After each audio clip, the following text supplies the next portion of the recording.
All right, I folks. am a wrestling god. What an impression by my son. Yes. This one is a God of War match. So, as my son mentioned, as in his rendition of his impression of JBL, John Bradshaw Layfield, formerly Bradshaw, and multiple other gimmick names. JBL, who is more known as an announcer these days, and a Hall of Famer for his illustrious career in the ring and for being kind of, a big pioneer in the late 90s kind of a run, early thousands.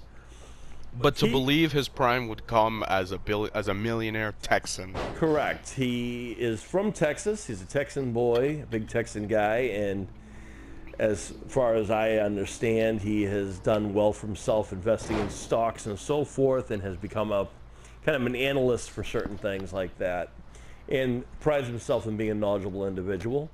I have no issues with JBL myself. There's some various different people who have different opinions. He's a one-time champion and quit at WrestleMania. One person who does take some precedence with JBL, who claims to be a wrestling god, is of course the original God of War himself, being KRATOS. He prides himself on being a God of War, and there's only one in his world, and so that's led us into this. This is a last man standing match, folks. The thing is, though, is that KRATOS is an actual god. Correct. And JBL is just some random guy from Texas. Well, he claims to be a wrestling god, so we're gonna... That is why this match came about, because KRATOS was tired of JBL calling himself a wrestling god. KRATOS has no issue tangling with other gods. That's why he's the God of War. So, here we are. And you know what I gotta say, JBL's doing pretty good here against the legendary KRATOS. Yeah, he's taking it to him. He's not going easy, that's for sure. I think that's important to do that to someone that's lineage of KRATOS. I think it's important to keep the attack going. Yeah, you can't give the person any kind of a leeway. I have often found in matches, last man standing matches, or my matches, the Quincy Death match, that it is important to stick on your opponent, and when they are down, make sure they stay down. That's the idea of a last man standing match, not to answer a 10 count. Yep. Quincy Death match, which is what I was prominent for as Jazz Vengeance, that was done a little differently, but... So I'm just saying, any way to keep a last man standing match 3 seconds long? Or about 15 seconds? Just bring a gun. Yeah, I wouldn't suggest doing that. There's no need for weapons. This is wrestling. Or you could do the PG route and just stick them under a ladder. Yeah, or something. But right now we're talking about two guys who are trying to beat each other down so they don't answer the 10 count. These are two big guys, equal in size, both in great shape. I wouldn't say they're small. I didn't say they were small. I said they're pretty good sized guys. I know. I'm agreeing. JBL stands about, what, 6'6", 300 pounds. KRATOS is a monster himself. Isn't he 6'6", 280? He's a big guy.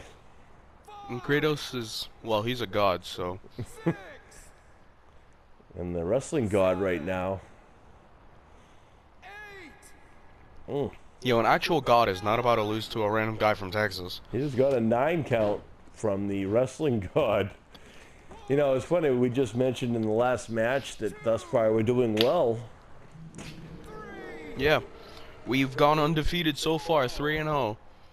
And JBL is not going to make it 4. Of all people to lose, I'm a little surprised it would be KRATOS to drop the ball, if that's going to be what's going to take place. Yeah, I'd expect it to be you.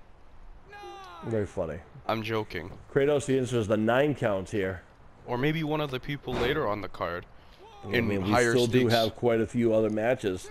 Hellboy's later on is not going to have no picnic with HBK. Yeah. Macho Man's not going to have a picnic with the Robert Englund, that's for sure. And you heard that right. Macho Man is on the card. Like we said, we took some liberties with this show, and we decided to have a little fun because it's Halloween themed. We decided to bring back maybe a couple people who aren't living anymore. As I said, Halloween and October is the month for the spirits to roam with the living, so here they are. We're welcoming them back in, and I have no issues with it. I think it's important people to know the wrestling history and whatnot.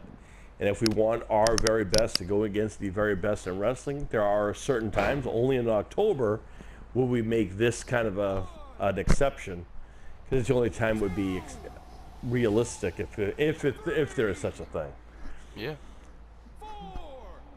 But right now, Kratos is down at the count of 6. Kratos has not had a really good showing here, and JBL's been right on top of him, showing that experience factor. No way. That's impressive. You got to give it to John Bradshaw Layfield. No, I'm not giving it to JBL. That is. I'd expect it to be me later on defending the title and dropping it to my opponent. I'd be the one to be the loss, the lone loss we have on the show. But no, Kratos, the actual god of war, loses to a millionaire from Texas who claims to be a wrestling god. Well, he just beat the god of war, so maybe there is some actual truth to being the wrestling god. Maybe the wrestling god is more powerful than that of the quote god of war. Because JBL takes one for them. First one, as he tells off the nobodies in the crowd. As he tells off here in hell. Who is that? Who are those people? The gargoyles? Little Nicky.